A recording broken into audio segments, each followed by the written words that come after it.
All right, on now with some bite-sized news from the world of brand communication and advertising that's got people talking. We'll start with this. The past week saw mountain bikers finishing the grueling Cape Epic race. Tracker, a biking tech startup, launched a fun game to let users race against cyclists. It's another smart strand of brand leverage for the event's main sponsor. And in an innovative first, Oju Africa, which forms part of the mobile lifestyle brand company My Group, has launched a range of what's termed Afro emoticons for mobile devices. The goal is to liberate African mobile users from digital exclusion and to provide a wider range of ethnic icons to cell phone users globally. Oju literally means faces in the Yoruba language of Nigeria. All right, let's stay now with digital consumer behavior, and a new study reveals exactly where marketers should be focusing their attention and obviously their budget spend across various traditional and new media platforms. It's an interesting study. Jacqui Greeff is the Managing Director of the digital marketing research company Answered, joins us now. Welcome and thank you very much for talking to us. You ask this question in the survey, that where are consumer fish congregating? It's a nice turn of phrase. Are you suggesting that marketers don't know this? Jeremy, I wouldn't suggest that. I think that what has happened, though, is that our marketers are constrained. They're constrained by a lack of information about exactly where this very fast-moving consumer is moving to. And they're also constrained by the boardrooms that they report into, because they're limited as to how quickly they can actually change their spend, their focus, in line with what is happening with the current consumer reality. All right, so what you did is you analysed where consumers were moving within the digital space. When they're shopping within any one of 22 product categories, so it gets that specific, the study, and it tells us where they're absorbing information, not only where they're seeking information, but where they actually say they're taking note of any information at all about a brand or a product category. So what we find is that their allocation of attention is a lot more digital than I think marketers have believed in the past. The way in which technology is moving, we would expect people to have a growing focus on digital execution, surely. We would expect that, but let's not to the same extent. Not to the same extent. I think, what we are seeing is that, let's say, a marketer's budget changes annually. They have to give justification for that internally to their boards. They have to account for their marketing spend.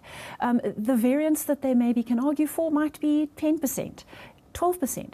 What we're seeing right now across these 22 product categories I'm talking about is that on average 35% of a consumer's attention is actually going digital. A mere 19% of that attention being focused on traditional media. The proportions are a lot different to what we might expect. Now you're thinking 35 plus 19, what's the balance? I was going to say, where's the I'm rest hoping you're doing the going? math as we're going.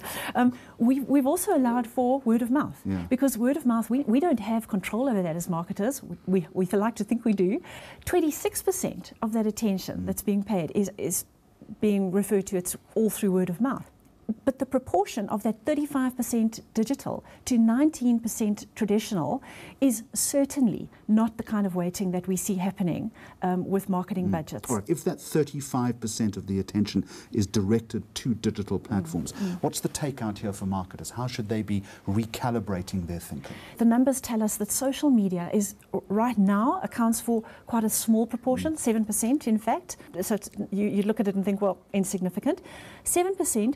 But the growth of social relative to the rest of online is so great, the rate of change is so great, that I'm going to stick my neck out and predict that if we remeasure this by the end of the year, growth there will have outstripped everything else. What it means for marketers is that they have to be gearing up really, really quickly, and they have to be making those changes faster.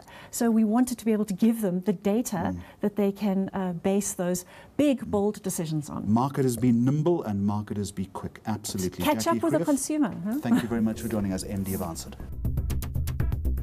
Now finally, have you ever noticed that advertisers use a lot of generic words and imagery to make you jump on a brand's bandwagon? For instance, footage of the blue-collar worker, which symbolizes a homegrown product, or imagery of rushing water and trees to encourage viewers to associate a particular brand with environmentalism. Now this is the gist of a poem entitled "This is a Generic Brand Video." Now in response, the stock footage site Dissolve has created this video that we're about to show you using the poem as a script. The video is made entirely with Dissolve's own stock footage to demonstrate just how easy it is for advertisers to get their hands on generic video clips. And if you're not cynical about advertising, well, now you should be. We think first of vague words that are synonyms for progress and pair them with footage of a high-speed train.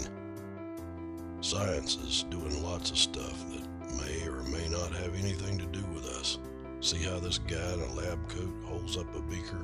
That means we do research. Here's a picture of DNA. There are a shitload of people in the world, especially in India. See how we're part of the global economy? Look at those farmers in China. But we also do business in the USA, or want you to think we do.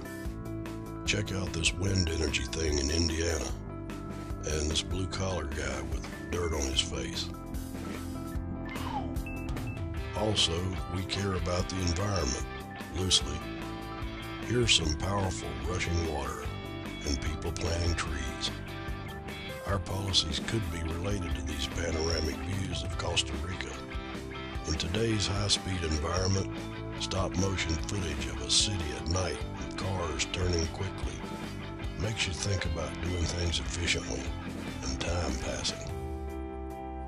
Lest you think we're a faceless entity, look at all these attractive people.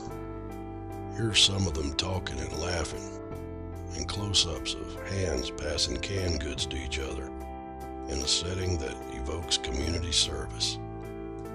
Equality, innovation, honesty, and advancement are all words we choose from a list.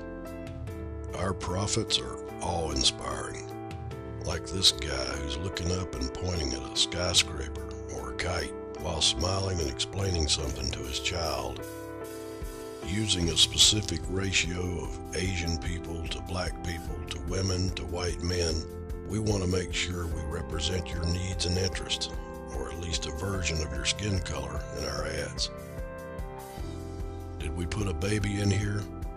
What about an ethnic old man whose wrinkled smile represents the happiness and wisdom of the poor? Yep.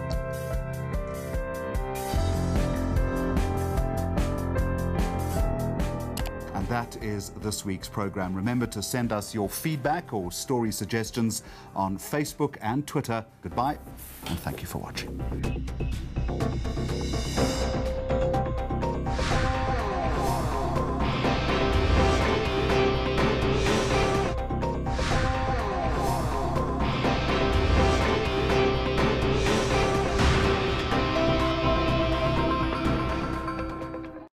News that moves. ENCA.com.